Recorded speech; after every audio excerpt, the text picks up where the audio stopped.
4-part series on qualified immunity. If you notice on your tables, you have some cards, some pens, and we want to encourage you, if you have any questions, to write your questions down, and we'll get those questions and we'll get those answered for you. My name is Jonathan McClellan. I'm a graduate of UST Law School and also the president of the Minnesota Justice Coalition. We are part of a collective of organizations that work with families and community to draft and advance legislation and other policy initiatives at the Capitol in St. Paul and in Washington, D.C. We also provide education to the community on these important topics. We are the home to the Reinvestigation Workgroup, who is a Minnesota-based investigative team that re-examines cases of police violence after the official investigation is over. As we gather here today, I want to acknowledge that we are approaching a deeply significant moment in our collective history, the 5-year anniversary of the murder of George Floyd on May 25th, 2025. That moment in 2020 was a catalyst not only for global protests and conversations, but also for meaningful action. In the aftermath of George Floyd's death, I founded the Minnesota Justice Coalition with one guiding purpose: to bring healing through justice by harnessing the power and responsibility of the legal profession, leveraging the will of the people.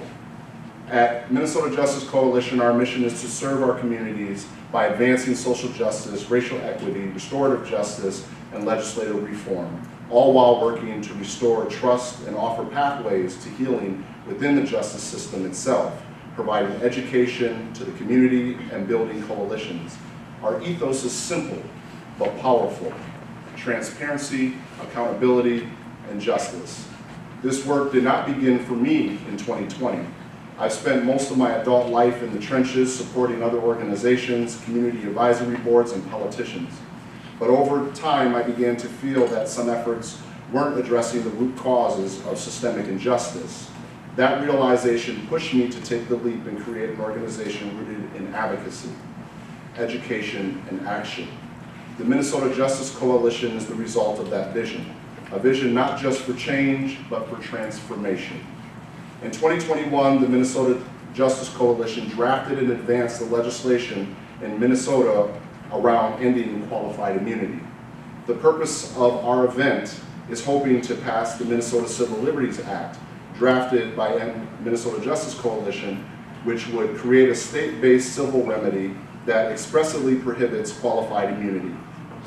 We have an all-star panel tonight. I would like to thank everyone for joining us, and to the University of St. Thomas School of Law for hosting us. Thank you for being here today and for being a part of this journey. Together, let's continue pushing for the kind of justice that not only speaks, but heals. Our goal tonight is that each of you walk away with a knowledge of the subject. If I forgot something during my introductions, charge it to my mind and not my heart. Our two moderators tonight are Emma Peterson, who is a member of the Reinvestigation Workgroup and the Director of Policy for Minnesota Justice Coalition. She is Minneapolis native. She is a 1L at Mitchell-Hamlin School of Law and also earned her master's in public policy from the Humphrey School at the University of Minnesota, with a thesis on how police associations shaped Minnesota's deadly force policy. Our other moderator is attorney Paul Bosman, a dedicated advocate for individuals and communities in Minneapolis and across Minnesota. He currently serves as a prosecutor in southern Minnesota while continuing to work closely with communities in the pursuit of justice. With a background in civil rights, bankruptcy, and Minnesota data practices law, Paul brings a unique blend of legal expertise and a deep, unwavering commitment to justice in every case he takes on. As the former chief counsel for a local nonprofit organization, Paul has extensive experience advocating for accountability and transparency in law enforcement. His passion for justice extends to his work as a board member for the Minnesota Coalition on Government Information, where he continues to promote access to public data. Paul is a graduate of William Mitchell College of Law. Prior to law school, Paul worked as a donor acquisition for data management officer at the Allina Health philanthropic entities.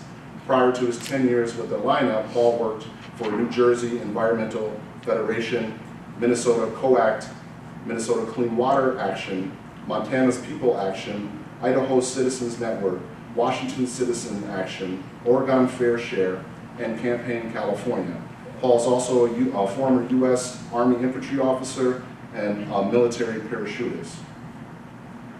Our three panelists tonight are Professor Jim Hilbert. He is currently a professor of law at Mitchell-Hamlin School of Law, where he has taught full-time since 2010. He is a former interim president, dean, and former vice dean at the law school, and currently also serves as senior fellow at the Dispute Resolution Institute. He teaches transactions and settlements, civil rights, education law, expert witness advocacy, deals in disputes resolution, and international business transaction. He is a longtime executive committee member of the St. Paul NAACP. He is also ad hoc counsel for the state NAACP. In addition, Professor Hilbert is the co-director of the Expert Witness Training Academy, which is funded by the National Science Foundation and provides training to etymologists on communicating in courtrooms and legislative hearings. Professor Hilbert's scholarship covers police reform, state constitutional law, school desegregation, expert witness testimony, and negotiations. Before joining the Academy, Professor Hilbert was a civil rights attorney for over 10 years and a former legal fellow at the Institute on Race and Poverty at the University of Minnesota Law School. Professor Gregory Sisk. Professor Gregory Sisk brings a distinguished background in public service and legal scholarship to his work at the University of St. Thomas School of Law, where he holds the Pio Cardinal Laghi Distinguished Chair in Law. His career spans all three branches of the federal government, having served as legislative assistant to the U.S. Senator, a law clerk on the U.S. Court of Appeals for the Ninth Circuit, and as an appellate specialist with the U.S. Department of Justice.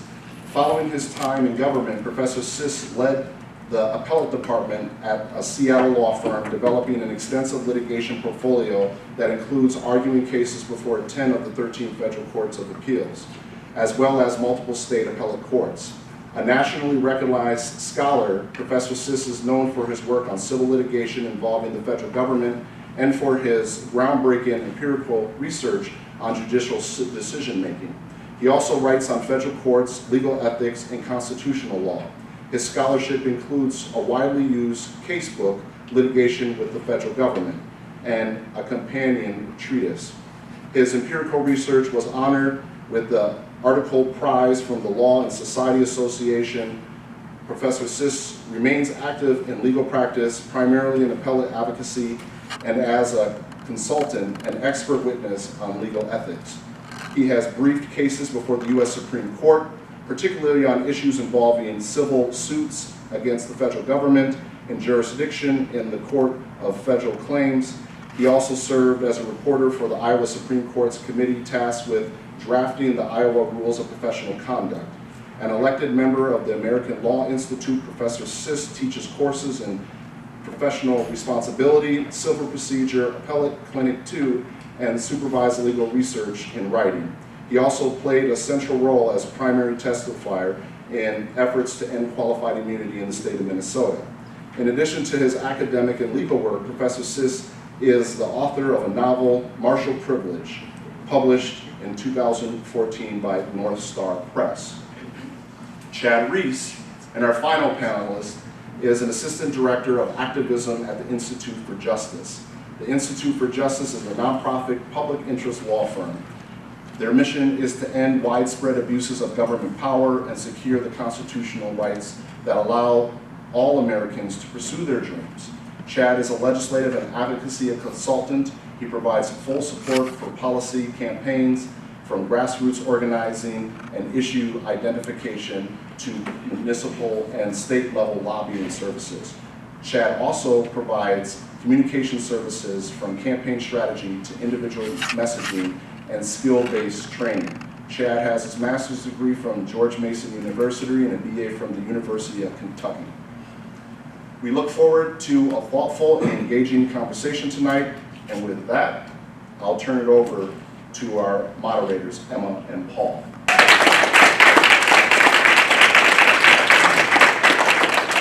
All right, thank you so So we're going to get started with the panel tonight. We want to first thank you all for being here. We also want to thank our independent media. Thank you so much to King Demetrius Pendleton here. All right. Yes. Solidarity. He is an independent photojournalist, and he's been really on the ground documenting the movements in our city and in our state for, I think, 10 years now. Actually. Yes. Or more. Yeah, he also owns a studio, listen to a studio that's over George Floyd Square. So if you guys are in town and want to visit, please visit the studio and help support the studio. So His photography is amazing. Hangs on my office wall. Thank you. Solidarity. awesome. Well, thank you, and thank you so much for our panelists for being here. We're gonna get started, and we're gonna first open up the night. We're gonna start talking about civil rights.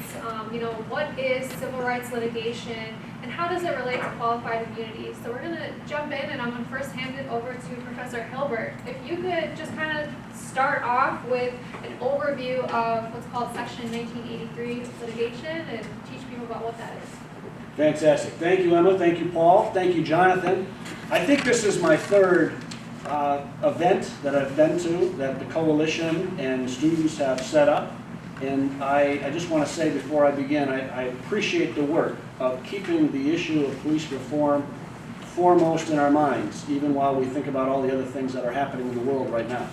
This issue is extremely important, and I know we've got families of victims on Zoom with us, and just a special shout out and greeting. Really appreciate all the work that's been done. I will share with you, if you know Emma Peterson, you know how organized she is. And Yes. in advance of this panel, she put together a very detailed listing of the topics she wanted us to cover, which was extraordinarily helpful and appreciated by me, because part of the discussion about police reform sometimes misses the history of what is the quintessential, most important civil rights statute we know, which is Section 1983.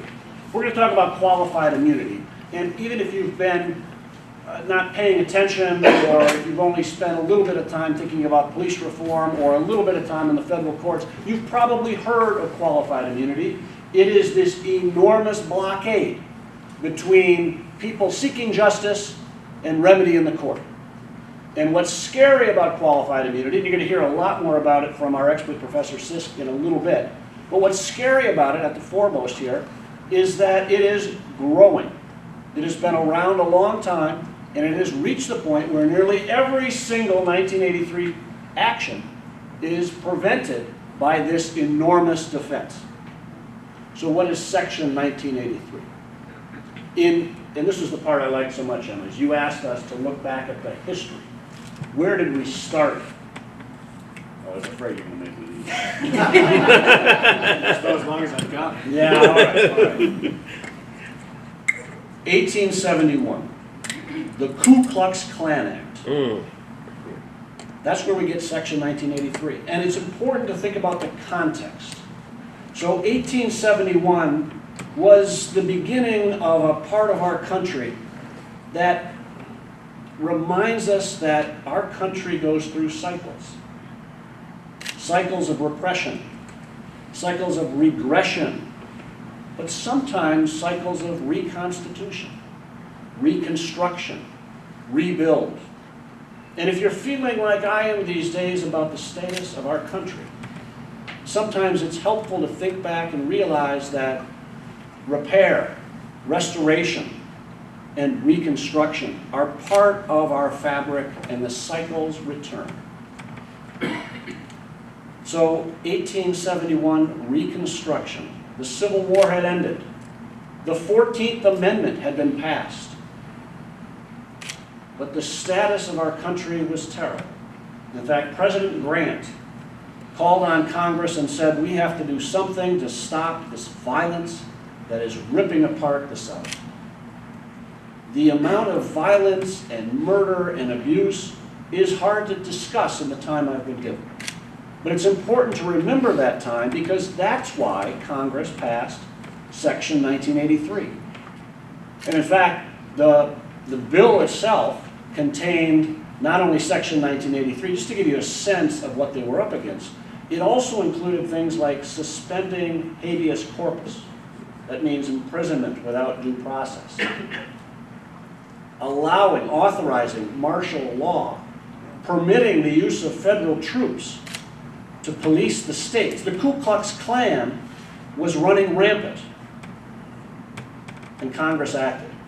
Section 1983, a part of that bill, basically said that anybody whose constitutional rights are violated by someone acting under color of law had a court remedy in federal court. And they said very explicitly this under color of law because it wasn't just the Ku Klux Klan. Sometimes it was police officers or state officials. And they wanted a mechanism for justice for people so that they could get into federal court and adjudicate their rights. Now, part of why this history is important, part of why we think about Reconstruction, a time, by the way, that we don't spend enough time on in our history classes. But this was an effort, a legitimate effort, and if you think about the relative progress that was made, it's pretty impressive. Yes, we were decades away from the 19th Amendment. It wasn't perfect. But in terms of trying to establish a multiracial, inclusive democracy, it was a pretty impressive period of time. And 1983, Section 1983 was a big part of that. So thinking about that, we have legislative history, the statements of the people writing the law, who talked about how this law is meant to be broad. It is meant to remedy in broad strokes. It had a very important mission, which makes qualified immunity all the more frustrating, because this law was meant to be a powerful balancing of power. Again, Reconstruction, multiracial democracy. So what do we know about what happened between 1871 and today? And part of what I'm going to talk about is the first several decades. So, as you know, Reconstruction didn't last very long. And by 1877, the compromise that answered the question of a presidential race that was in question led to essentially more blowback. And the courts began to dial back in terms of their civil rights enforcement. So while promising and powerfully written, Section 1983 was barely used. In the first 50 years, 21 cases or so. And part of what's confusing about that time frame, and it comes up a little bit, and we'll talk a little bit more about it when we get into qualified immunity. The statute itself is clear, and it doesn't include anything about immunities or defenses. And if you read the legislative history and you think about the context, that makes sense. They were trying to undo something extraordinarily difficult. But if you think about the court cases from that era, Section 1983, of course, wasn't the first time that people could bring constitutional violations to court. So the question is, well, how were those resolved? And it's a little hard to know. I mean, this is a long time ago. But generally speaking, there weren't these blanket immunities that were already available in court. There were two exceptions. Prosecutors and legislators were granted absolute immunity generally for a long time. And those were there. And the reason this is relevant is because if you ask yourself, if Congress intended to have something like a qualified immunity defense, if it intended to have some way of providing a major obstacle, it would have said so. And if it didn't say so, then maybe there were things in the history, in the court cases of those days, that suggest, well, Congress knew that those were there, so it didn't have to say anything. And so, looking at that history, we can say, no, actually, there weren't. I mean, there were some tort immunities that would come up, as those law students know. False imprisonment, for example. There's a good faith requirement. If I arrest, as a police officer, if I arrest somebody for a crime, for a law that is later overturned, that's a good faith defense. And that kind of an immunity was probably built in. Congress knew it was there. It was fairly well established. But there was no blanket immunity. And so, Section 1983, barely used. There was one case, and this is a little obscure, but there was a 1915 case, Myers versus Anderson, where the court was confronted with the question of immunity. It's the first time they have to actually answer the question, what kind of defense is available? And they don't spend a lot of time on it. It's not a deep discussion. But the court clearly says it doesn't apply. We're not going to worry about immunity in this status. Why? Because we're trying to adjudicate constitutional rights. And the court in 1915, not that far away from 1871, understood the impact and the power. And so that was the first time the court thought about it. But generally speaking, 1983 was underutilized until the late 50s, Chicago. Famous case, maybe students have heard of it, Monroe v. Pape. And this is the case, historically, that launches the real era of Section 1983. And the reason I say Chicago in the late 50s is because just like the original drafting of Section 1983, context matters. And in the late 50s in Chicago, the police and the black community had a terrible relationship. The police were essentially a tool of the racial hierarchy, just in similar fashion that back in its era, 1871, the Ku Klux Klan was a tool of white supremacy in that era. And the facts of Monroe v. Pape matter. So, Chicago, police tension, lots of racism. Chicago, one of the most segregated cities, and still that way in the 1950s, frankly still that way today. About 1 mile from the boundary between one black community and one white community, a white man, father of 3, was murdered in his home. And the police are called, and the police are told by the victim's wife, 2 black men broke into our house and killed my husband. So she goes down to the station, she looks through the mug shots, and she identifies James Monroe. James Monroe had a criminal record, had previous burglary criminal record, and so she says, oh, that's the guy, that's one of the guys. So the police, no warrant, break into James Monroe's home. James Monroe, his wife, his 6 children are in an apartment. The police pull them out of bed. They're not wearing clothes, they're standing in front of their children. The police are using every racial epithet in the world. They're abusing the children, they're abusing James and his wife, and then they haul James off to prison, or to jail, where he spends the next day without charges. Now, the facts matter in this case. By the way, there's a bizarre twist to this case, and I mean, you won't be surprised to learn this, but it turns out that the wife was having an affair, the man she was having an affair with was the true murderer all along. And to the police's credit, they figured this out eventually. So James Monroe was released. But James Monroe brought a case under Section 1983. The ACLU called him and said, hey, what happened to you is illegal. We've got this claim, 1983 case. They go to court. And by the way, the judge was Julius Hoffman, the trial judge in the Chicago 7 trial. Sort of ironic connection. But the judge there says, well, wait a minute, this is 1983 is not meant to cover illegal activities. The police are acting, they're not acting like police. They're outside their authority. This doesn't count for 1983. And the circuit court agreed. The Supreme Court, Warren Court, 1961 gets this case filed and says, no. We've read the legislative history. And if you read the Monroe decision, it's replete with all these quotations from the legislators and how important this statute was. And it talks about the history, and it talks about fighting the Klan, and it talks about trying to establish, not in these words, but in the words of the era, a multiracial democracy, a truly inclusive democracy. And the Supreme Court says, no, this case counts. Under color of state law means anybody who dresses like a cop, shows up like a cop, even if they are not acting like a cop should, this statute covers, because this statute's important. Well, that decision changed everything. And we had, from 1961 on, a 1983 case that we could use. Section 1983 became probably the most important civil rights statute from that day forward.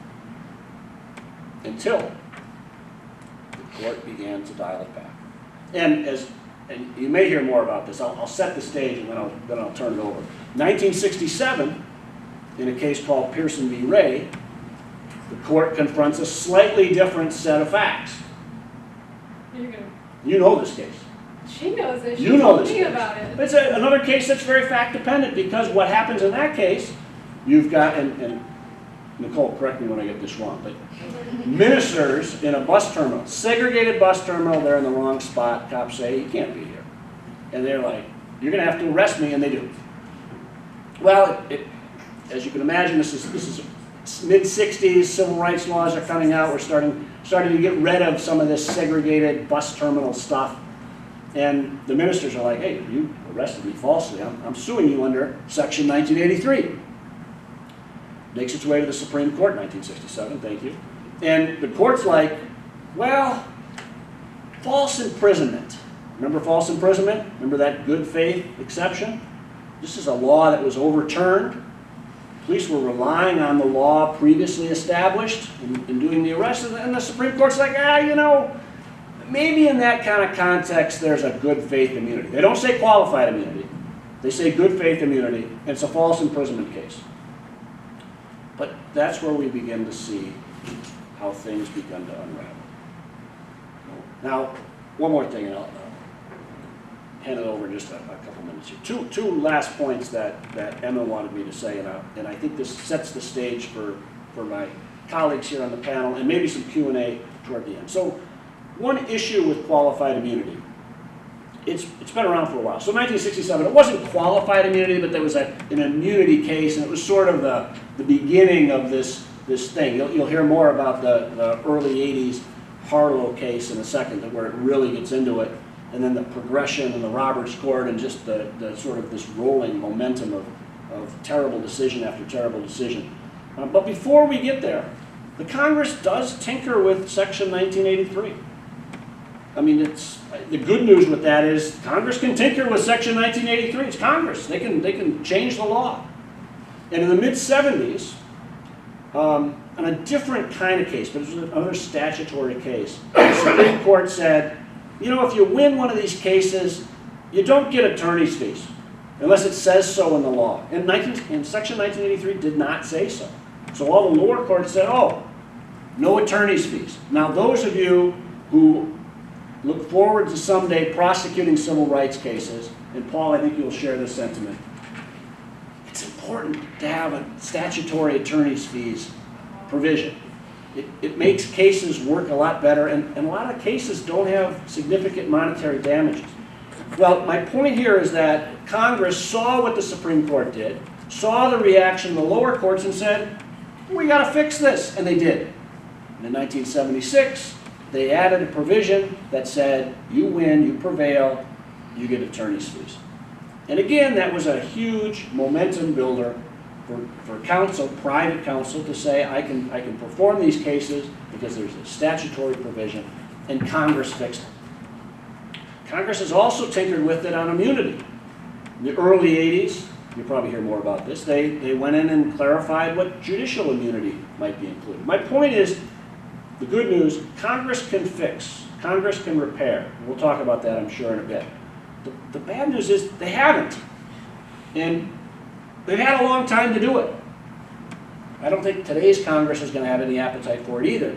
But that is certainly one way around it. The other piece, and we'll put a pin in this, and then I'll hand it over, is you heard mention of some of the work that Professor Sisk has done, and Chad has done a lot of this work. We're going to talk about, so far, everything we've talked about is federal court. Section 1983, federal statute, gets you into federal court. But we have state court as well. And in the mid-70s, Justice Brennan, who was one of the more liberal justices at the time, could see what was happening to the court. And a proud alum, Warren Burger, was running the Supreme Court in the 70s, not in a particularly great direction, sort of the beginning of the conservative wave that's lasted since basically Warren Burger in 1969. But Justice Brennan said, you know, we don't have to just rely on federal courts. There are state constitutions, there are state courts. In fact, I'm involved in a desegregation case that's in state court, just to make use of state constitutional law. And so the provisions and the opportunities in state court are another way to think about this. So I raised a lot just to kind of give it some context and to sort of set the stage. We'll have a chance to cover some of this in Q&A, but I want to hear now from Professor Sisk to give us a deeper dive into qualified immunity. I'm sorry. There's moderators. I apologize. My apologies. Paul. And if you go to law school, you could hear lectures like this every day, and it's worth it. Professor, one of the things that, one of the reasons I'm here is because I've been beaten around the head with the qualified immunity stick as a litigator. When we talk about the history, a lot of times we don't talk about the roles that lawyers have had, either in creating the precedent that makes these things possible, or in failing to fight cases after something happens. If you had to pick a lawyer from that period of history that you talked about, or judge, who would it be? Who would be the lawyer that draws your admiration for either stepping out and making a difference in terms of civil rights, or goes down in flames making a difference for civil rights? That is an interesting question. Well, the first name in my mind, and probably most people's mind, although it's not necessarily limited to just qualified immunity, although you said quite a bit about it, is Thurgood Marshall. I mean, Thurgood Marshall, it's hard to think, I mean, there's probably arguments to be made for others, but for a more impressive legal career in terms of courage as well as impact. And I don't think you wanted me to go quite down this path, but I don't know of how many lawyers have had to risk their life over the course year after year, literally risking their life. Can you imagine what it was like to be Thurgood Marshall representing death penalty cases in Florida, in South Carolina, in Georgia in the 50s? In fact, just one interesting aside since you've opened the door, Paul. Thurgood Marshall's first civil rights case, by the way, was prosecuting the University of Maryland Law School. Thurgood Marshall, by the way, went where? Howard. Why didn't he go to Maryland? They wouldn't let him. So he found another African-American qualified student after Thurgood Marshall became a lawyer, represented him, and won. And the University of Maryland, thereafter, desegregated. First case was against the law school that wouldn't let him in. A good lesson for law school administrators. But yeah, I guess I'd start with Thurgood Marshall. With that note, we can end. Whatever you want to do next introduction. Sounds good. Yeah, so why don't we get more into qualified immunity, what it looks like, what it's evolved into. So we'll hand it over to Professor Sisk to build off of that excellent foundation about Section 1983. I'm going to turn the projector on, so I apologize. Which is why I'm stepping out of the way. You guys. I'm guessing I should move. Or big shadow puppets. I'll grab one of these seats while the projector is running. The question is how much do you Here's usually the see? seat. Thank you very much. Thank you very much. So thank you very much for inviting me here. You know, life is an interesting journey. To find myself as an old-style Reagan Republican, increasingly speaking about qualified immunity and suits against the federal government for wrongdoings by law enforcement officers and representing prisoners in court. It's an interesting journey. I don't actually think I've changed any of my principles. I've just found another way there, as my friend from the Institute for Justice, which does such great work, and I've worked with him on many things. But apparently I'm starting to look the part. Just last week, I was in the Lund's grocery store up on the corner, and a person came over to me and said, "Are you a civil rights attorney?" I said, "Well, actually, I do a little bit of that." He said, "You look like a civil rights attorney." So apparently I look the part. This is also really good timing for me for a couple of reasons to talk about this tonight.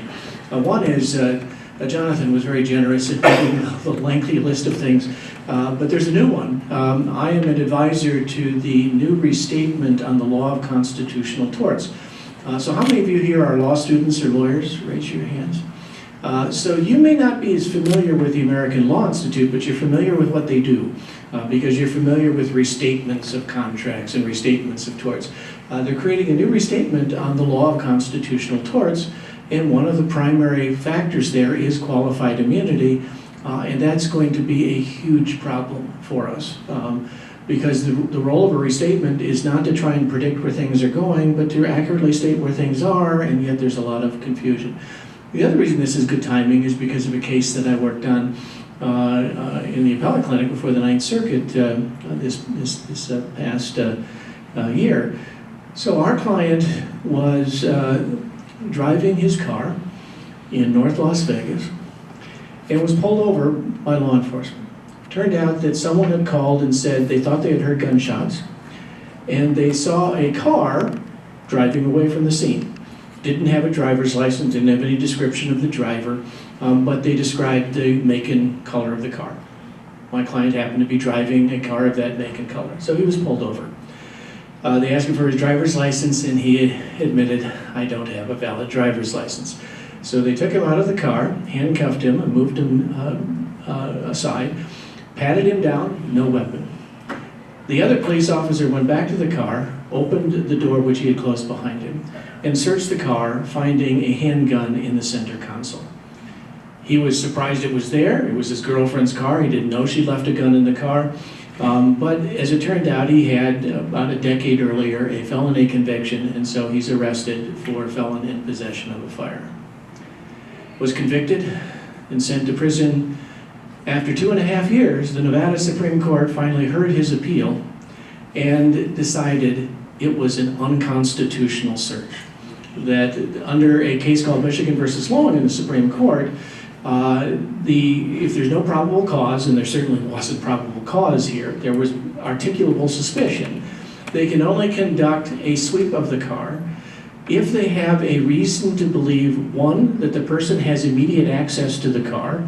Remember, he's handcuffed, been removed from the car, told you're not getting back into it because you don't have a driver's license, and that they have a basis to believe that he was dangerous, which they had no basis for. So the Nevada Supreme Court reversed. He brought a Section 1983 suit, and that was the basis for this. Now, was the first prong of qualified immunity established, that there was a constitutional violation? Yes, the Nevada Supreme Court had said his constitutional rights are violated. But of course, the defendant police officers raised qualified immunity as a defense. But here's where it ties in even closer with some of the things you're talking about. He had had the foresight to not only bring a Section 1983 claim, but to bring a claim under the Nevada Constitution search and seizure provision. The Nevada Supreme Court held that there is a direct cause of action under the Nevada state constitutional provision and refused to imply qualified immunity. So a claim under the Nevada Constitution, and search and seizure provision in Nevada is essentially the same as the federal provision. And in fact, the Nevada Supreme Court had said in this case it was a violation of both the Nevada Constitution and the federal Constitution. Qualified immunity is not a defense. That's one of the reasons why we were able to achieve a very good settlement. About a week before the oral argument, the defense decided they did not want to argue this case. So my poor students lost the opportunity to argue before the Ninth Circuit, but the client will be receiving, once the City Council approves it. So let me talk about qualified immunity and begin with categories of immunity, and Jim talked a little bit about this. The one that we're going to focus on is all the way down near the bottom, second line from the bottom, second column over to the right. Historically, states are immune, so you cannot bring a Section 1983 suit for damages against the state. You can seek injunctive relief against a state officer, which effectively is the same thing. Legislative and judicial functions are absolutely immune. Professor Sis, Yes. could you explain for people who don't have a law background what are damages and what is injunctive relief? Sure. Damages is money. Damages are where you say, I want to be compensated for the harm that I have suffered, either the harm of the constitutional wrong itself or some other loss of earnings during time that one was incarcerated, things along those lines. Injunctive relief is where you're trying to prevent the government from doing something wrongful before they have done it. So another way to think about it is roughly damages are retrospective, compensating you for things that have already happened. Injunctive relief is prospective, preventing things that happen into the future. A Section 1983 suit that seeks injunctive relief against a federal or state official is not subject to qualified immunity. So preventing the future harm cannot be defended by a qualified immunity defense. It applies only in the context where you're seeking damages because in theory, although I'll get to in a moment, it's very much in theory, this is personal liability of the individual government employee. And so that's the theory behind qualified immunity. So, and by the way, I should attribute this to a friend of mine at the University of Michigan Law School, Christopher Walker, who I've debated with. He's in favor of qualified immunity. So I want to give credit to him for this slide and for the next one, in which he sets out the three basic arguments in favor of qualified immunity. These are policy arguments. I'm going to get into the history here in a moment. I just want to kind of lay out what we have. So the reasons for the immunity are basically break into three categories. First, the argument is it helps governments hire, recruit, retain people because it can tell them you are not likely to be held personally liable for any wrongdoing unless you act in a truly, obviously incompetent and unreasonable manner. Second, it allows officers to focus upon doing their duty, doing what it is that they've been hired to do, rather than being distracted by being subject to lawsuits. And third, it prevents officers from being chilled from making tough decisions, and so they faithfully execute the law because they're not afraid of the possibility of personal liability. So just to lay out there, these are the reasons why the courts have found qualified immunity to apply. So, what is qualified immunity?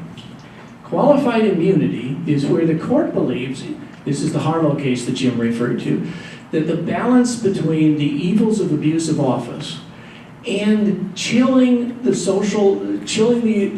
officials and the social costs of litigation is to give qualified, not absolute, but qualified immunity to an officer. And the test is stated in Harlow, and we'll see this test has become very hard to overcome, is whether the official violated clearly established statutory or constitutional rights of which a reasonable person would know. There's a lot going on in that sentence. Some of it is fictional, and I'll get to that later on. So, defining it. Again, the test is whether a reasonable person would know because these rights have been clearly established. I'm not going to read all of this to you. You can read it for yourself. What essentially the court later is saying is if the police officer, the government official, reasonably misapprehended the law, they cannot be held liable for a constitutional tort under Section 1983. And so the focus becomes on whether they had fair notice. And that fair notice is to be measured by the state of the law at the time that the conduct occurred. And understand that by clear notice, we're talking about precedential decisions by courts. The circuits are not in all agreement as to what counts. Everyone agrees Supreme Court decisions count. Most circuits hold that their own circuit decisions count. The Supreme Court has never said that circuit decisions count, so it's not clear whether circuit decisions count. But in any event, it is court decisions that count. So, this means that the precedents that govern a particular point must place that legal issue, as the Supreme Court has put it, beyond debate. In addition, it's not enough that the legal issue be placed beyond debate. The facts of the current case must be something that looks an awful lot like the facts of the case that had been decided previously. If the facts are different, then it is likely that the court will say fair notice was not given. And the Supreme Court has said time and time again, it is not enough to state a general proposition that this type of activity is or is not constitutional or wrongful, it must be particularized to the facts of the individual case. So again, you need to find an analogous case that counts as clearly established law, and analogous in terms of the facts of the case. And as we will see here in a moment, small differences in facts increasingly make a lot of difference.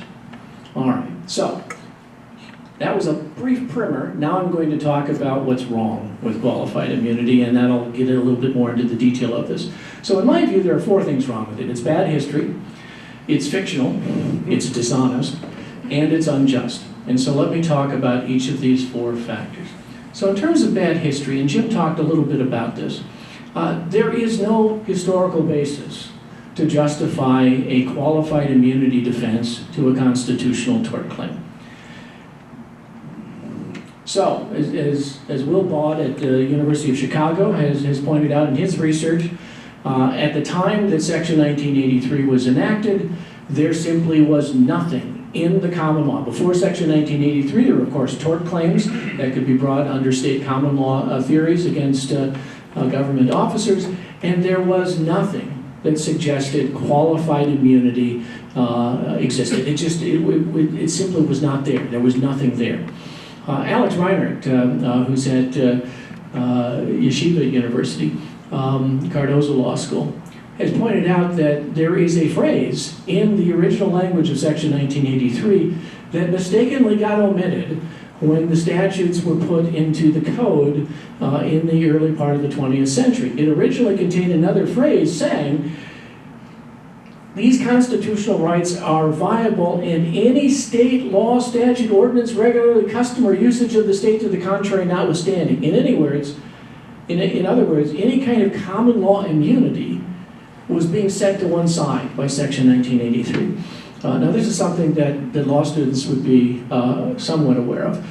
Before the 20th century, about the middle of the 20th century, statutes were not organized very well. Statutes were simply in books that were primarily in chronological order, and so it was very hard to find things.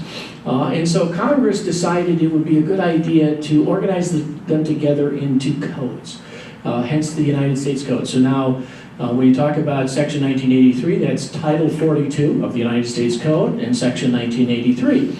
And so Congress took these statutes and put them into organization as codes and then enacted the codes.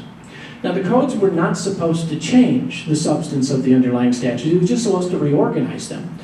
But mistakenly, this phrase got left out when Section 1983 was codified into Title 42.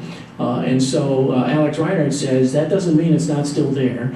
Congress never meant to overturn that, and this is further evidence that historically there was no basis for qualified immunity. So, if we go back to the 19th century, before there even was a Section 1983, there were suits against government officers. That was very commonly done, including federal officers. Federal officers could be sued in tort, even though they were federal officers. If a federal officer committed a wrong that qualified as a common law tort, assault and battery, there are a lot of these cases involve wrongfully stopping ships at sea by military crafts that would stop a ship and saying you're violating some law about the transportation of goods from one place to another. And the tort law was available. And the Supreme Court recently acknowledged, yeah, that's true, that's part of how this works. And the way it worked, when the tort claim was brought during the 19th century, there was no qualified immunity. Justice Story, who is one of the most famous justices of the Supreme Court and wrote a lot of treatises, points out here that the rules of law, that a federal officer has to follow the law, applies, and they have the same duties as a private agent, unless they can point to some sort of constitutional or federal statutory justification. If they have wronged someone, the fact that they say they acted in a bona fide manner, that the captain of the naval vessel said, the president told me to stop this ship and to seize it and take it back to port, How was I to know that later on the courts would say that federal statute that allowed stopping that ship was invalid and didn't apply to this particular ship? I was acting in good faith. And Justice Story says, doesn't matter. The officer is still liable. Now, that didn't mean that the officer really paid the damages. It was well understood that officers who were held liable would be reimbursed by Congress. They would be held personally liable, but then Congress would fill in and reimburse them. So they weren't really being held personally liable. Congress was ultimately doing it. So, qualified immunity has no historical background. Second, it's fictional.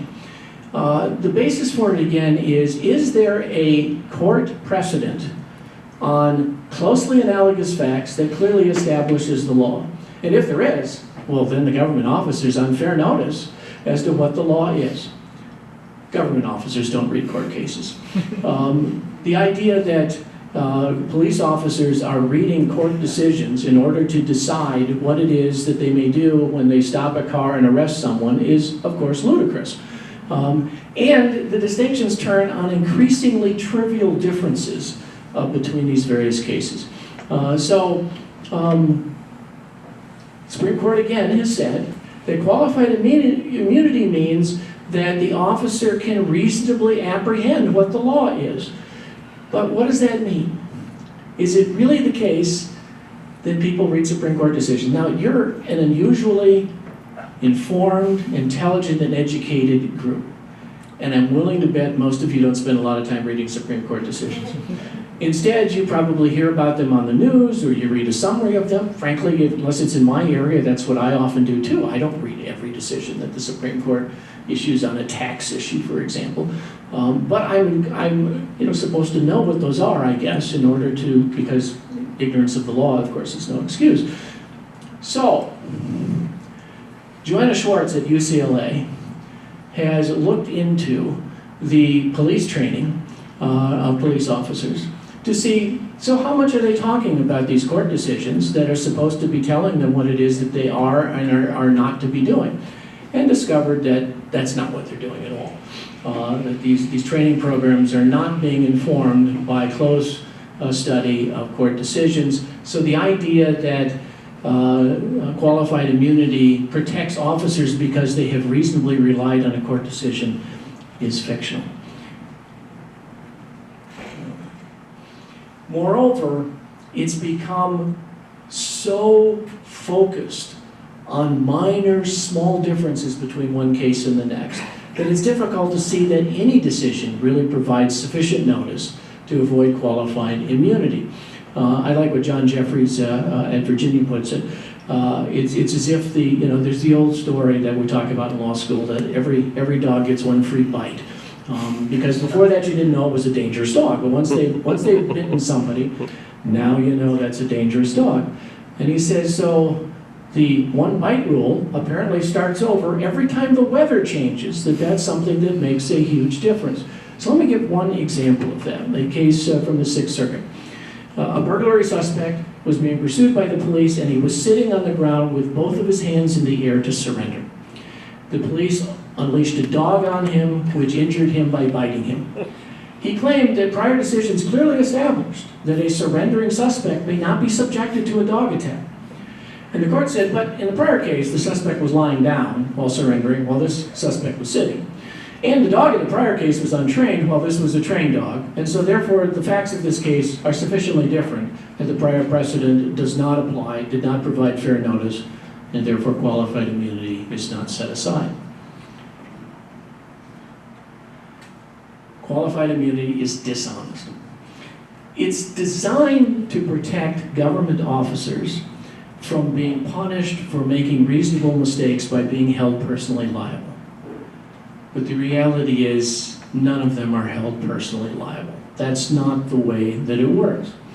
So Joanne Schwartz and James Vander, Alex Reiner have done empirical studies showing that almost invariably, well above 95%, more like 99% of the time, if a police officer is held liable in a Section 1983 suit, no matter how egregious the wrongdoing might have been, they are reimbursed by the municipality, by the county.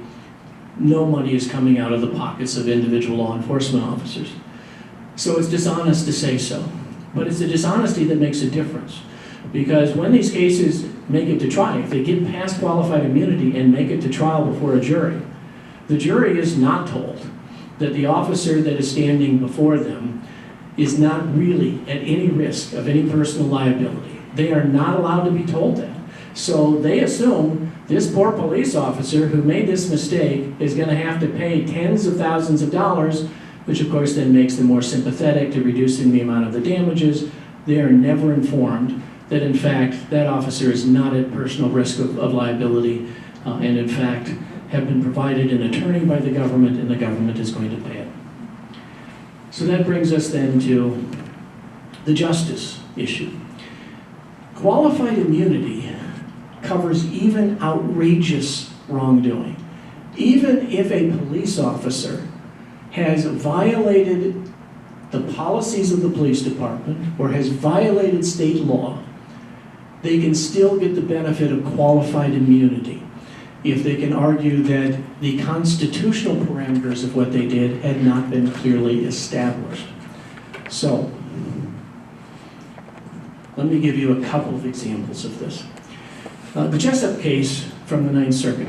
City police officers had a valid search warrant, went into the individual's house, and stole more than $150,000 in cash and $125,000 in rare coins. This was not part of what was to be seized as part of the search warrant. It was just outright theft. The victim brought suit against the officer saying this is a violation of my constitutional rights under Section 1983. And the court said, well, it was morally wrong for them to steal this money, but they did not have clear notice that stealing money would be a violation of the Fourth Amendment, and therefore were not placed on notice that what they had done was unconstitutional, qualified immunity attached. Or another case, which I was the attorney in this case before the Ninth Circuit. Correctional officers were listening to this prisoner's confidential telephone calls to his attorney. As it happens, this is the third case that I've handled on behalf of a prisoner when correctional officers were reading the prisoner's mail to their lawyers or listening in on telephone calls. And the officer said that they were doing this just to determine whether it was a proper legal call or not. The person who was listening to it said, well, I would listen for words like you might hear in a TV show on law as to whether they were saying those words, and I didn't listen beyond that. There's evidence that they listened to every single word of it, and in fact they had spliced in a cable into the telephone wires and set up a speaker in the area where the correctional officers were so that they could listen to all of his telephone calls.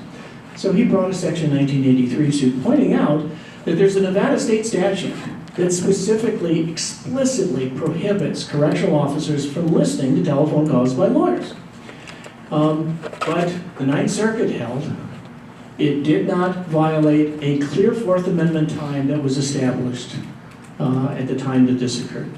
There's another aspect of this case that's important to understand as well, because it goes to one of the questions that Emma produced. In this case, the majority of the court said, we are not going to decide whether this was a violation of the Fourth Amendment. We are not going to address the merits of that question. Instead, we're going to jump past prong one to prong two and say, well, the law wasn't clearly established. So the result of it is not just that the prisoner lost, that the lawsuit failed, but there still is no precedent as to whether listening in to telephone calls is a violation of the Fourth Amendment. Fortunately, we had a dissent that said, I agree qualified immunity attaches here. The law, in some ways, had become more clear after this episode, and so those cases, of course, don't apply retroactively.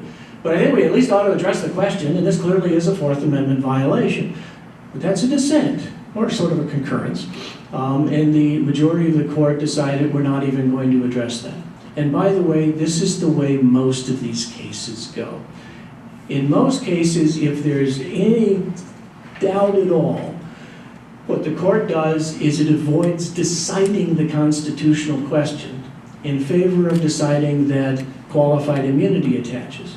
And one of the results of that then is we don't learn anything new about what are the limits, the constitutional limits on officers. If the court at least addressed the first issue and said, wasn't clear before today, but we're making it clear now. This really is unconstitutional and should not happen.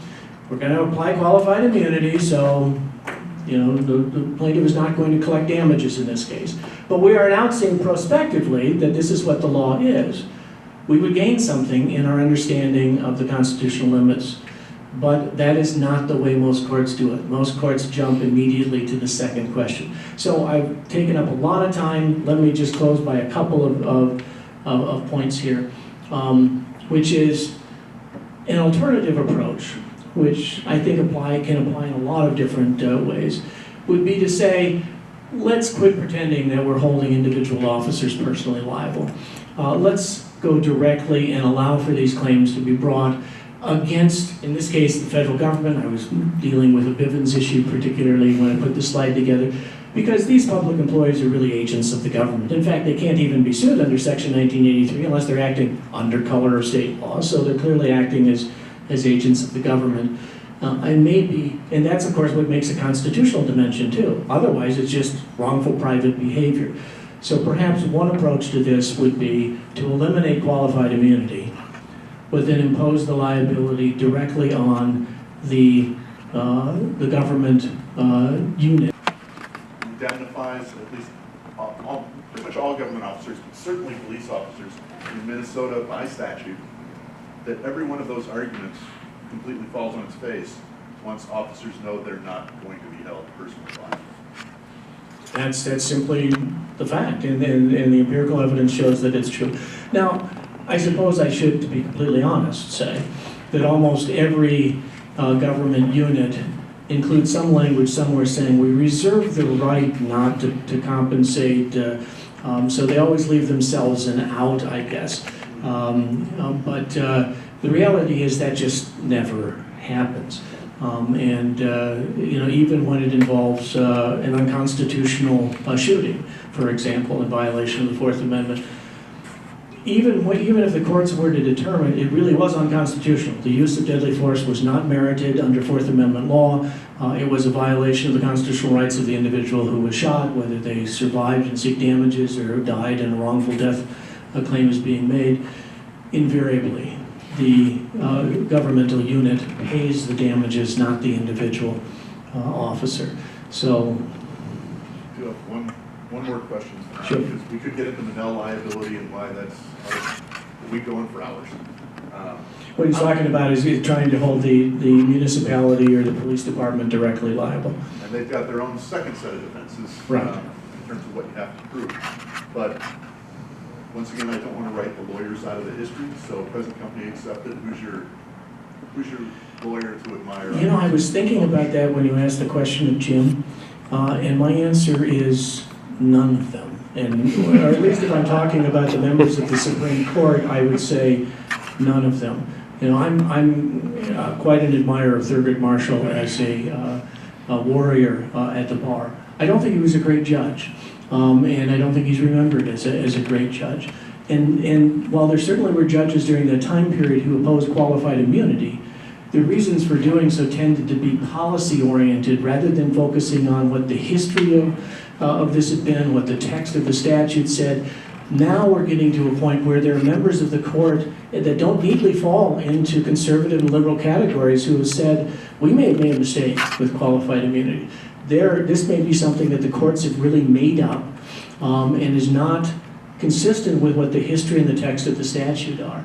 Now, whether there's enough on the Supreme Court to do something about that, I don't know. But one of those has been the most consistent voices about that has been Justice Thomas, who has said, he was the author of the opinion that I mentioned, where he said common law claims are brought against federal officers well into the 20th century with no qualified immunity being available, and he has dissented from denial of certain cases, saying we should take another look at this.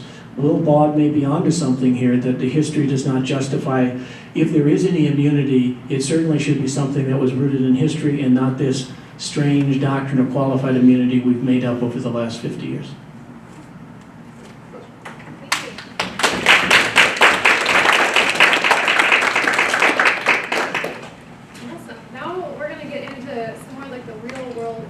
impacted some of the ongoing litigation and legislation around qualified immunity. Before we kind of get into the work that Chad's going to talk about, I do want to acknowledge that we have a lot of families who have been impacted by police violence, either in the room with us or on Zoom. And this is, not just legal doctrines to them in cases, but it's, real life and real pain and real trauma. I want to recognize that we have a family who started a group here called Impacted Siblings Take Action. And that has been led by Tiffany Burns, who is the sister of Jamar Clark, who was killed by the Minneapolis Police Department here in Minnesota, in Minneapolis.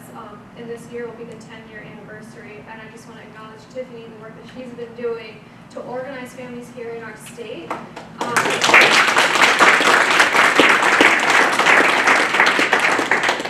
On that note, going over to you, Chad, can you talk about some of the qualified immunity cases that Institute for Justice has taken on, maybe some related to Minnesota?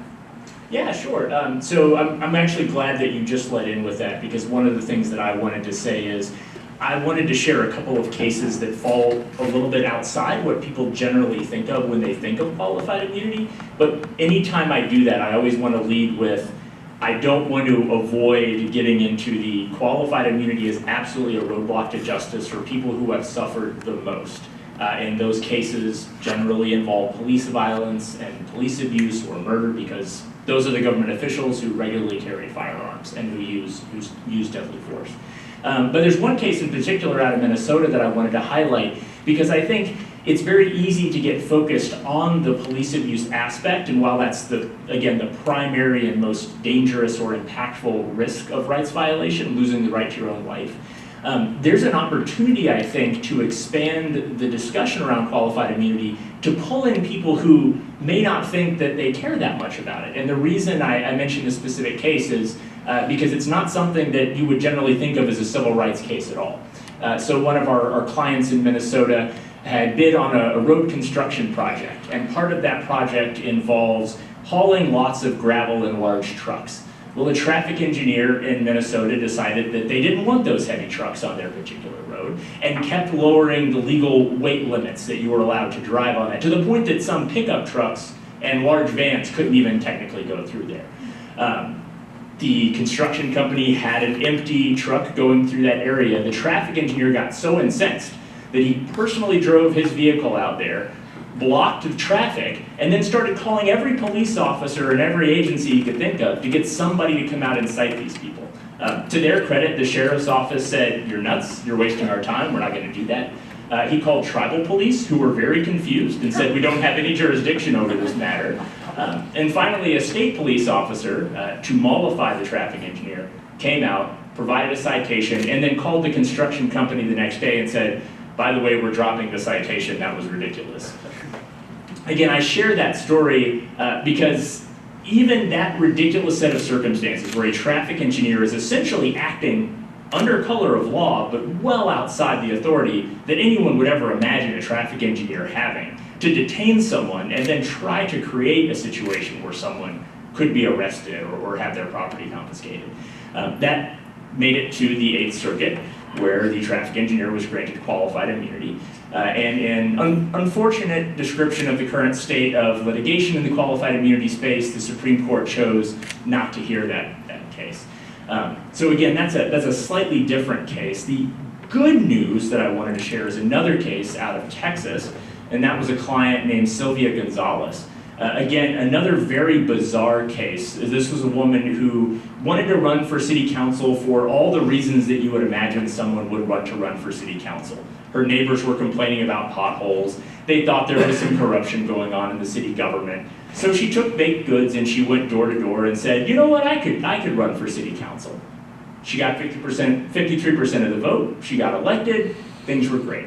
She decided at a neighbor's urging to start a petition to remove the city manager, who was the crux of a lot of those issues, which caused a series of retaliatory actions by the mayor, the city manager, and their friend in the police department. I'm happy to share those details with you, or you can look at the case on our website, but the end result was actually her being arrested for a strange and almost never used law about basically interfering with government activities They claim she stole government documents. In reality, when she was cleaning up her materials, she took her own petition with her that she had printed out and was collecting signatures on. And it made it into her folder and she was taking it home. Now, the good news, and the reason that I finished with that one, is because she did have her rights vindicated at the Supreme Court recently. That was a victory that said, no, it turns out retaliation against those kinds of free speech violations are a serious problem.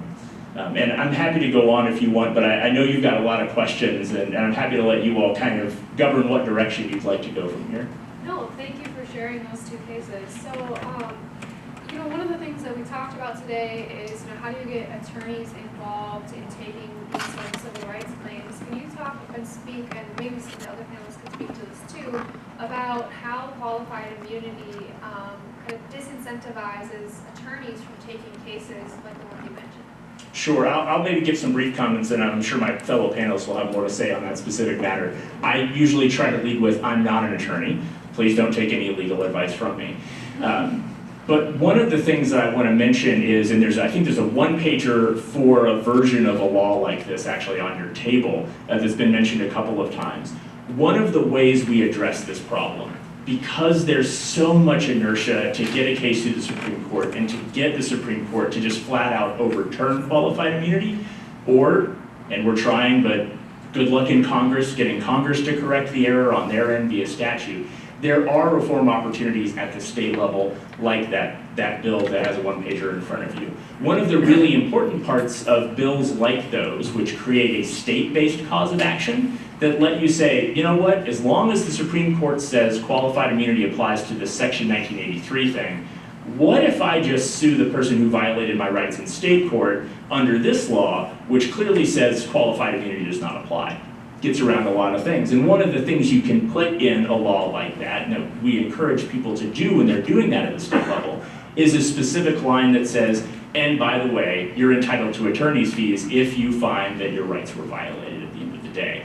Because again, as I think was mentioned earlier, if you're trying to engage in the practice of law, it turns out you have to make a living somehow, and people whose rights were violated have a really hard time finding an attorney who's going to take their case through all the levels of government appeal that are going to be required to even have a shot at overturning qualified immunity. I don't know if either one of you wanted to add anything on the difficulty of being a civil rights attorney and taking on these cases. I don't want to overstate the matter, but I quit the practice about the same time John Roberts took over as Chief Justice. And I will say that qualified immunity is a huge barrier to lawyers because of everything involved. There's one interesting piece that has helped recently.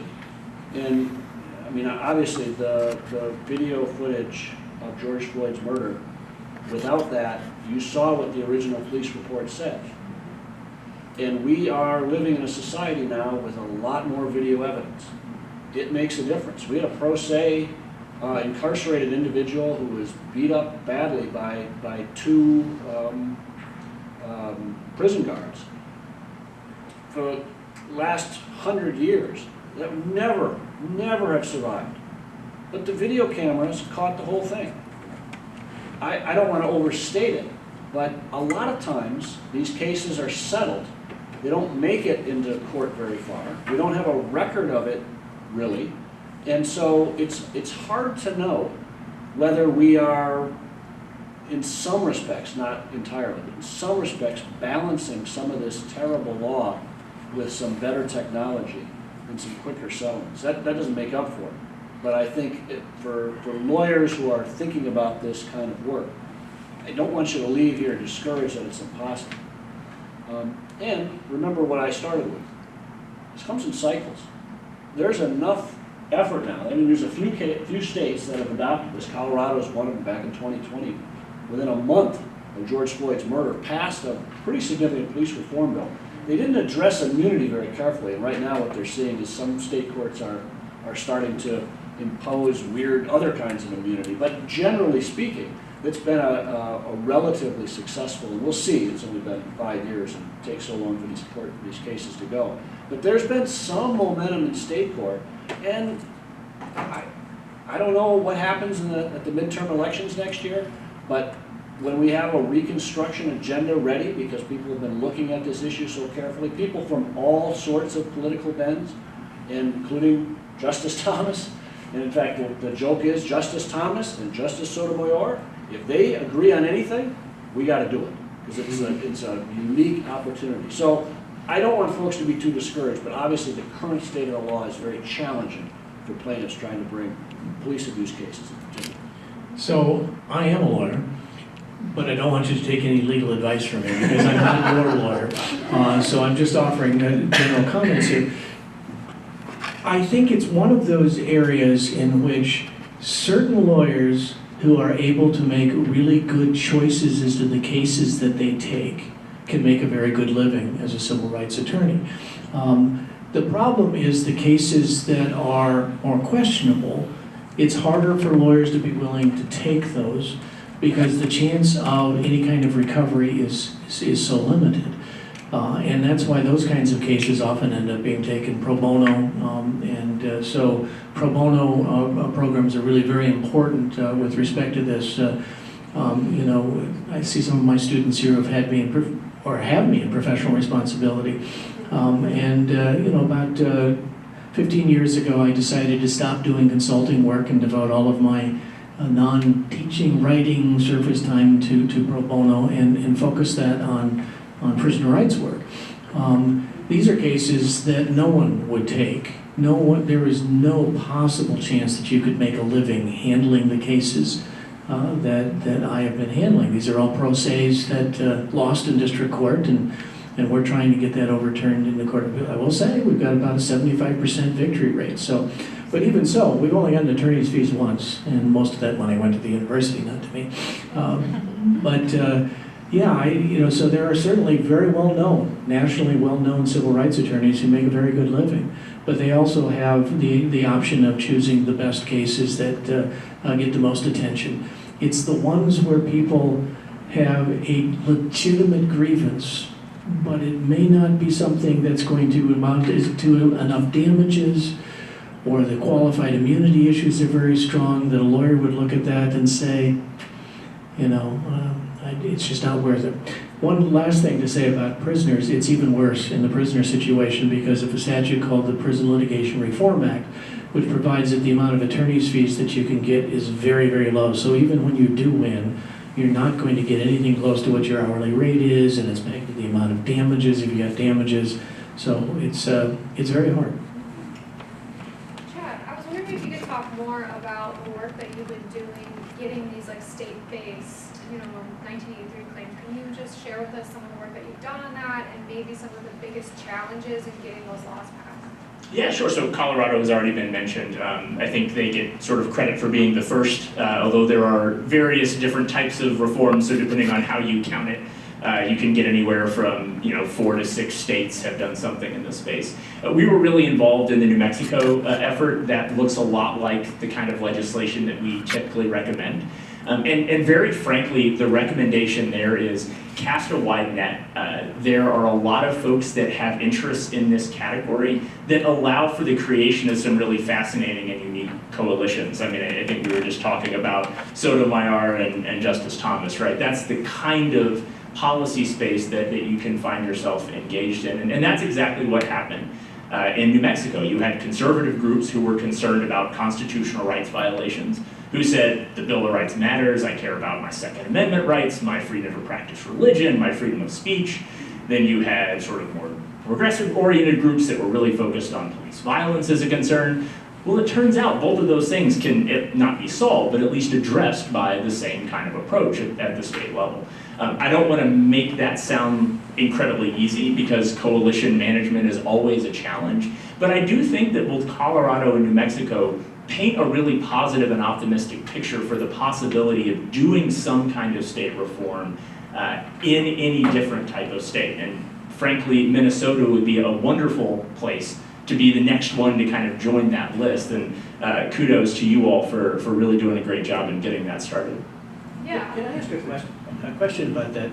I mentioned at the beginning that I'm representing an individual who relied on Nevada's elimination of qualified immunity, which wasn't done by the state legislature. It was done by the state Supreme Court, which determined that the state legislature hadn't done anything that prevented them from doing it, and found it right directly under the state constitution and rejected the idea of implying qualified immunity there.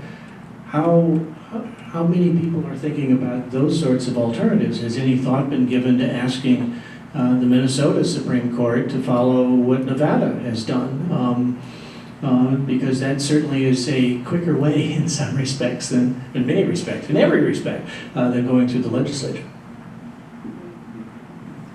Before I jump on that, I just wanted to say, if you are not a lawyer in this room and you don't want to be a lawyer, good choice. Right? We're all kind of weirdos. But there's plenty of work for you to do, whether you want to help with your money or you want to help with your sweat. There is plenty of work to be done for lawyers and not. And as you can tell, part of the business of law, argues with what I think of as the religion of law. We're trying to get justice, and that's our North Star. So if you want to help, there's ways to do that. But if you are either a lawyer or going to be a lawyer, when I listen to these guys, the first thing that comes to mind whenever they bring up an idea is, how can I weaponize that? How can I use that? For instance, you were talking about injunctive relief is immune from QI. So and I can still get attorney fees under 1983 cases. I can go after cities for what they are going to do based on their policy and change the law. Oh, yeah, and in fact, I mentioned that we did get attorney's fees in one case, and it was a case just like that.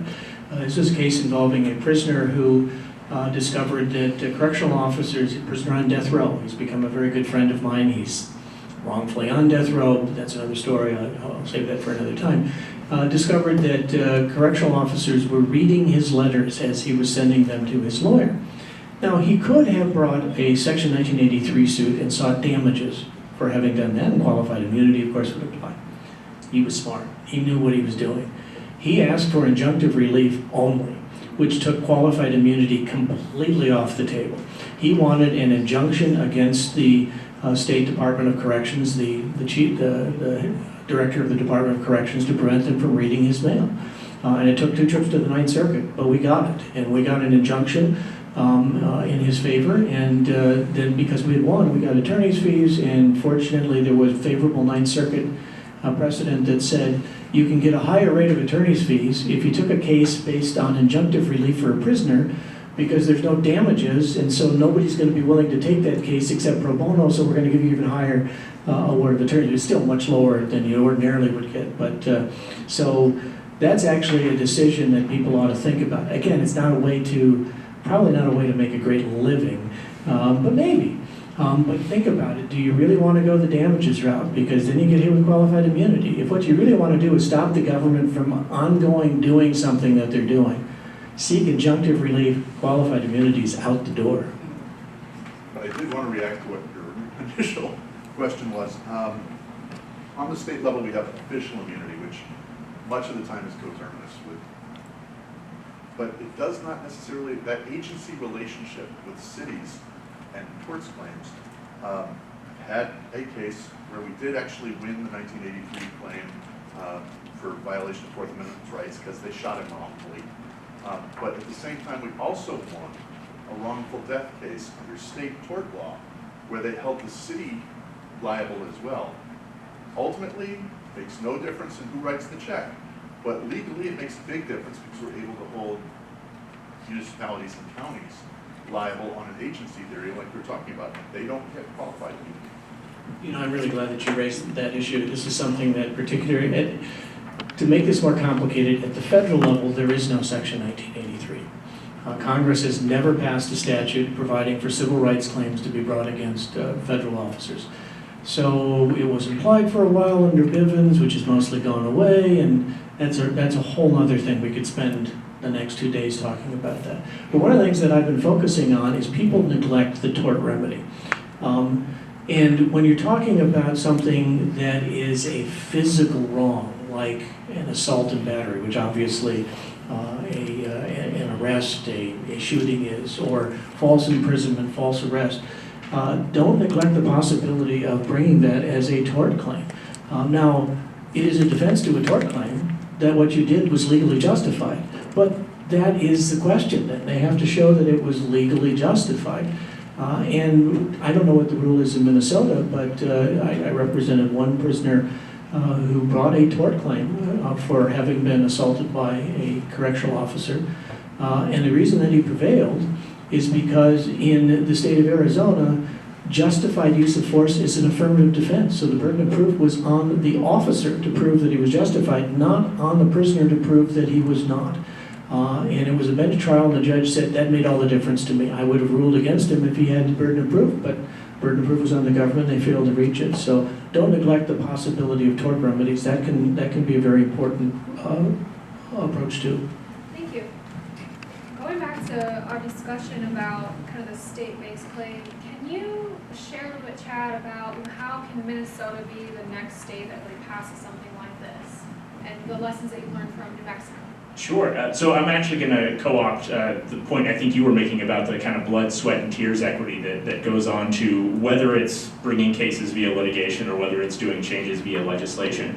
So one of the big things that I do on this issue is work with Institute for Justice's Americans Against Qualified Immunity, which is AAQI. I think there's some literature on the table about it. And it's a grassroots effort to try to mobilize and educate people on this issue. We just had the benefit of 2 master classes on the history of Section 1983 and what that's turned into as qualified immunity. It may surprise you to know that outside this room, lots of people still have no idea what qualified immunity is. It's much better than it was before 5 years ago, when there was effectively a very justified sense of righteous anger in the country that caused a lot of people to learn about this issue. But there is still so much ignorance about what qualified immunity really means. And helping to explain to people beyond the history, which is important for us to know and grasp and then get to, and this is why it's a roadblock to justice, is such a big part of getting something across the finish line. So here in Minnesota, a lot of the hard work luckily has been done in that there is very reasonable legislative language that could move forward. And now a lot of the next steps are getting the word out, getting letters sent to your state lawmakers, calling your state lawmakers' offices, building those coalitions within your own social networks, within your own communities, finding people who might not be interested in a lot of the other issues that you're interested in, but you say, hey, what would you do if the government took away your right to practice religion? How would you get some kind of relief or justice from that? I bet you didn't realize that you might not be able to sue them in court. In fact, one of the things we often do when we go to conferences on this issue is there's a big placard behind me that says, did you know you can't sue? And then it's just a sort of a smattering of government officials everywhere from IRS agents to your local sheriffs. Because again, a lot of people just aren't aware. So being part of the grassroots movement to educate other people about the role that qualified immunity specifically plays, whether it's in police accountability or constitutional rights accountability in general, is a huge component to that.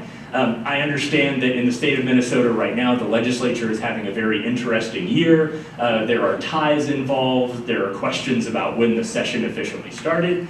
So it's a challenging legislative session, but I don't want that to discourage you. And I also don't want you all to think, well, we'll just wait until next year.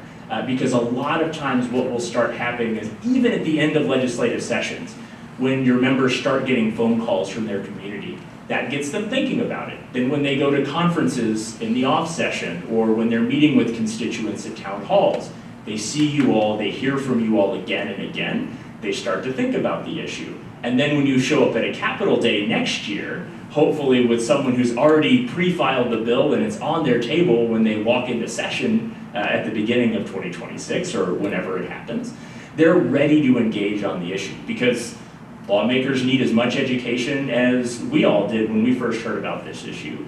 And it's very easy to overestimate a lawmaker's familiarity with qualified immunity as well. In fact, Jonathan will remember this when I testified before a House committee. One of the opponents of the bill announced to everyone, there's no need for qualified immunity because if a police officer doesn't follow the rules of the department, they don't get qualified immunity. Dead wrong. That is simply not correct at all. And so don't assume that the legislators themselves are aware of what qualified immunity means and how broadly it sweeps even outrageously illegal conduct within the scope of immunity. I got pretty excited by two things Chad said. And I know this is controversial to say at a panel discussion about police reform, but the two ideas that give this a real shot, bipartisanship, just for bipartisanship, is so meaningful these days. I mean, I didn't mean to make too much of a joke about Justice Sotomayor and Justice Thomas, but the reality is we can't do anything across political lines right now. But here you are. I think the political leanings of this panel are a good example. This is an issue that could demonstrate some way of people working together across political lines. That's a huge step towards a more meaningful democracy. So I don't want to lose that really important point, Chad. Thank you for making that. And the second one was, and this is controversial, I'm not even sure I want to say it out loud, but I just want to play with the idea for a second. Maybe this isn't about police reform. Maybe this is about all those other issues that Chad mentioned to try to bring in other folks. Because as Emma's very well researched and written master's thesis points out, there's a powerful, powerful organization opposed to qualified immunity, the police unions. Those associations are tough. And so you announce, hey, I got a police reform bill, automatically you got trouble. I've got a bill about government employees violating constitutional rights and trying to remove barriers to bringing those lawsuits, and I can make it bipartisan. That feels like a little bit more momentum. It's a way of getting done the work without maybe politically sinking it too early. Thank you. Despite my organization, we're going to run out of time, but I do want to open it up to any of the audience to ask any questions. Yeah. Has anybody considered bringing an action against the publishers of the U.S. Code to get those 16 missing words restored? Yeah, that's a really good question. Part of the problem is that the code was then enacted by Congress, and so that makes it's a really difficult question. So you'd have to amend, not just say, wait a minute, Well, 1874 you messed up. It's uncertain about that. I think Alex would say, no, it's still there because the code reviser promised they weren't changing anything substantive, so we should read it as still being there. I think the best hope for it is I know that there have been a number of federal judges who have become aware of this and have even mentioned it in opinions, that this is... It's some Supreme Court opinions, that there's 16 missing words. Yes, and so I think the stronger way for it to make a difference is that it strengthens the historical argument that qualified immunity has no historical founding. That even the missing words of Section 1983 confirm that Congress never thought that something new and imaginary would come up. So I don't know that we can get the words added back to 42 U.S.C. Section 1983, but the importance of it is still there, and it's being recognized increasingly by scholars and mentioned by judges. And I know of judges in the district court in Minnesota who haven't said it in an opinion, but they've told me that they are aware of the issue. I've been hoping to put that issue in my next police misconduct case. I like the way you think about that. Awesome. Any other questions? Yeah. Hello, I'm Lee McGrath. I'm a retired attorney, and I previously worked with Chad and some of my friends here at the Institute for Justice and have lobbied for the state-based 1983 act that Chad has talked about in a number of states, including Minnesota. One of the things that I included in IJ's model bill was the codification of Graham v. Connor. I thought that was a fair concession to make to police. I wonder if you might comment on whether you think that's a good idea or not. I'll do the easy part, which is just to kind of give like the quick overview and let you all provide substantive opinions on the question.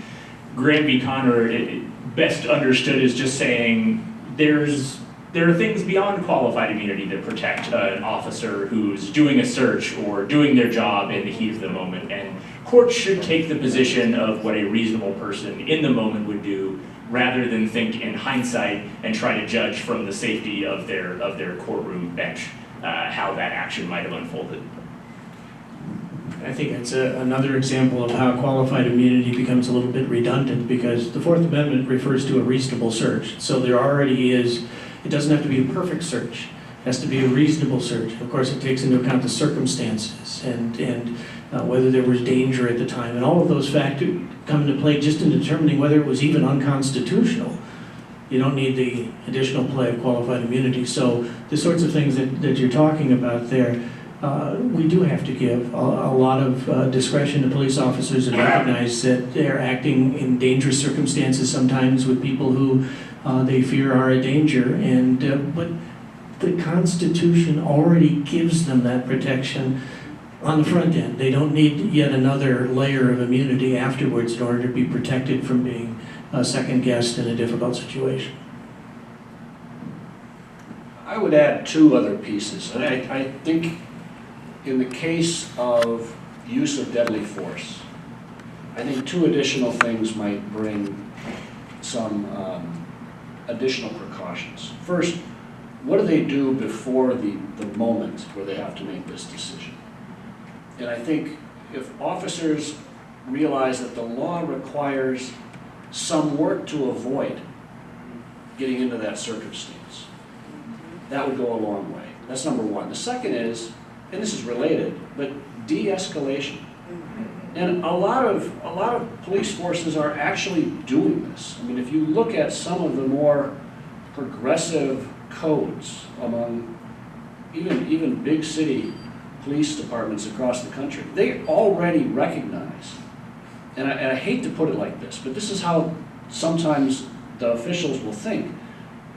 They're spending hundreds of millions of dollars in settlements, and they believe that it is a small number of officers. They're not ready to admit it's a culture issue, but at least they're ready to admit that there is a problem. And if they don't guide those situations, particularly the use of deadly force, with additional precautions up front, then I think we get into this situation of it was a split-second decision. And it's not. It's a decision that leads up to that split second. What are they doing in advance? What are they doing to try to avoid it? And I think we've got to codify that. I agree, and we have introduced a bill that didn't get traction this session, but we're hoping to get it again, that would do just that. And so we just, in 2020, we changed our use of deadly force bill.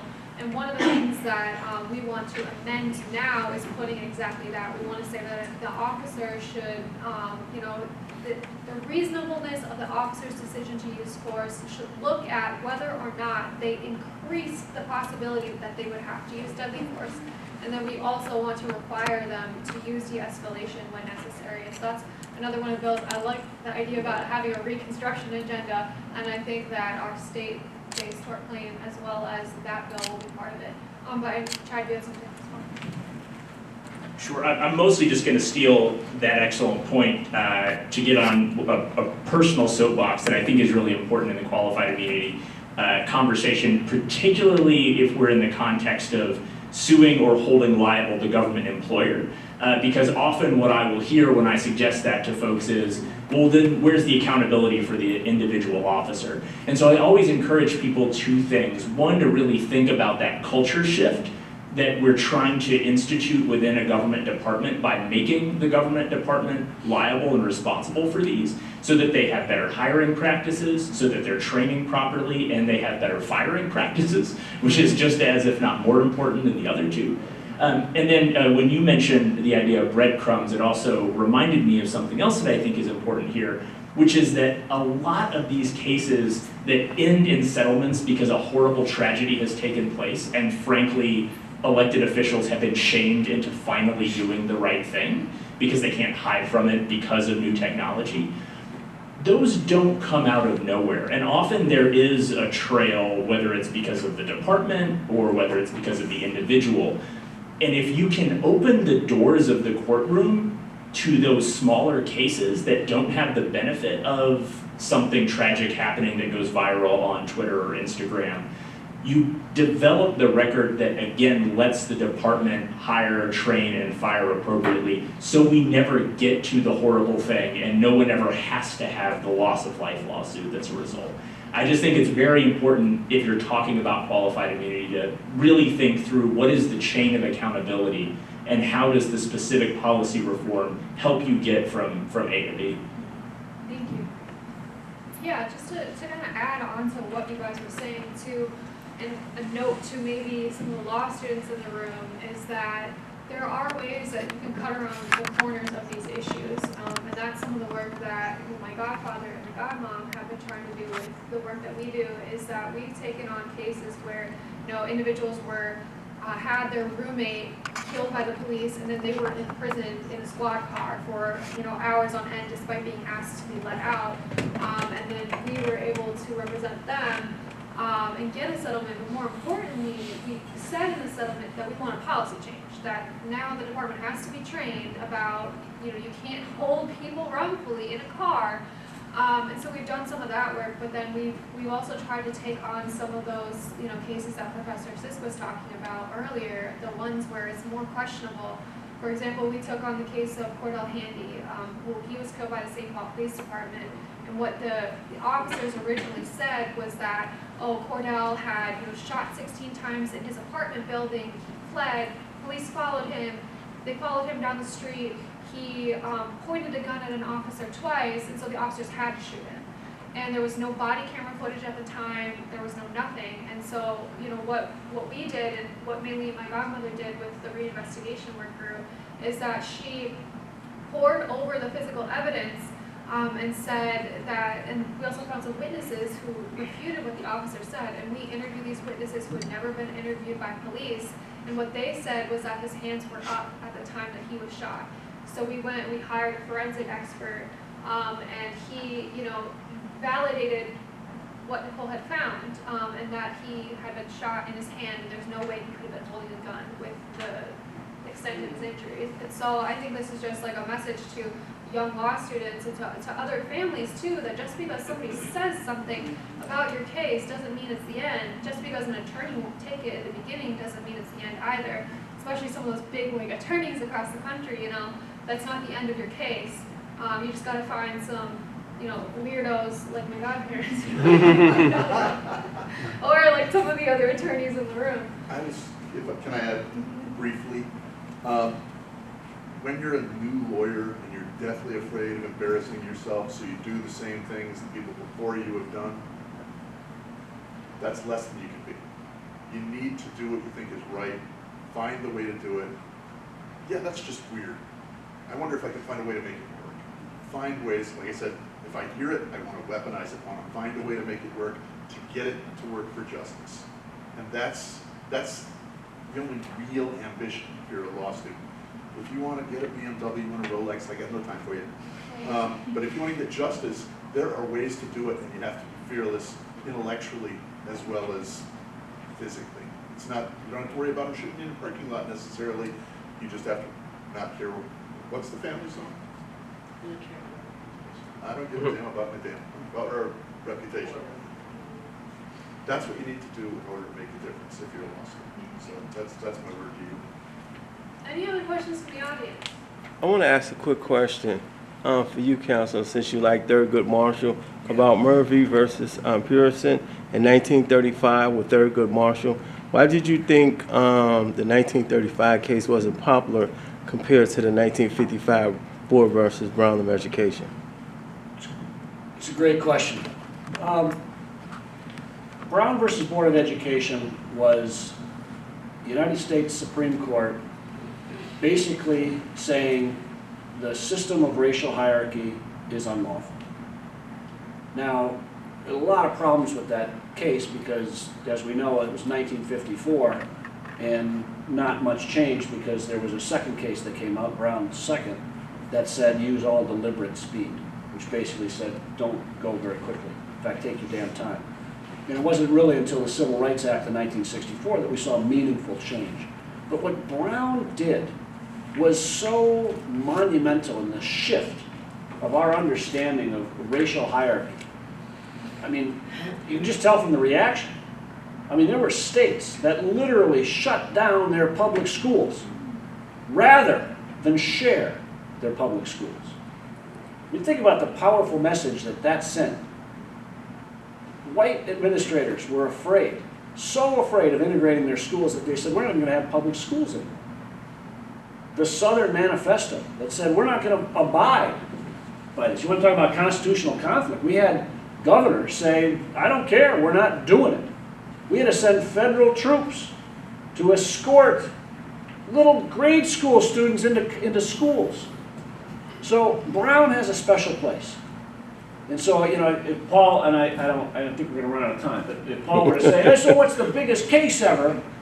I think a lot of people would say Brown. Now, Brown's got problems for all the reasons I said, but what it did in terms of the shift of what we understood the racial hierarchy legal structure, it stands alone.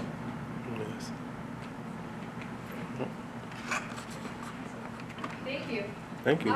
Before Jonathan kind of closes us out for the night, I just want to direct you all once again to the materials that are on your table. You know, if you want to support the work and are able to support the work of the Minnesota Justice Coalition as well as the Reinvestigation Workgroup, please do so. The other two things I want to make an announcement of, it is the 10th anniversary of Jamar Clark's death this year. The family is trying to get a memorial bench created, so if you're able to support or spread the word about that, there's a flyer on your table. Also coming up in July is an incredible event. It's put on by Kim Handy-Jones, who's the mom of Cordell Handy, who we talked about. She puts on an annual banquet each year about her son and also about stolen lives across the country, or impacted families across the country. And one of the things that she does is she gives away headstones to families who have had somebody lost to police or community violence.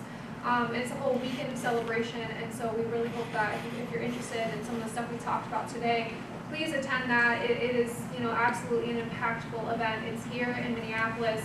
It'll be, I believe, about the first week in July, so you can look on the website for Cordell in Remembrance of Me Foundation to learn more about that. And with that, I'll hand it over to Tom. We want to thank all the moderators and the panelists for their knowledge and wisdom. An event like this takes a lot of people who have helped. I want to thank the students who have helped out in several areas, and their service has been invaluable.